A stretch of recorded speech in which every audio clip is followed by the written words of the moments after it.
గంజాయిని అక్రమంగా తరలిస్తున్న అంతరాష్ట్ర ముఠా గుట్టును సికింద్రాబాద్ రైల్వే పోలీసులు రట్టుచేశారు. 2 ముఠా సభ్యులను అరెస్టు చేసి వారి 9.14 లక్షల విలువైన 18.3 కిలోల గంజాయి స్వాధీనం చేసుకున్నారు.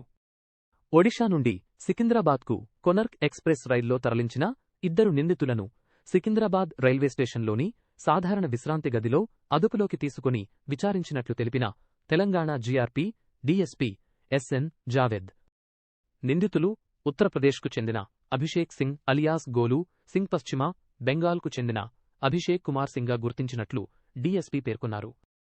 ఒక్క ట్రిప్కు ఒక్కొక్కరికి 15,000 చొప్పున ప్రధాన నిందితుడు ఒడిశాకు చెందిన దిగాళ్తో ఒప్పందం చేసుకున్నట్లు తమ విచారణలో తేలిందన్నారు.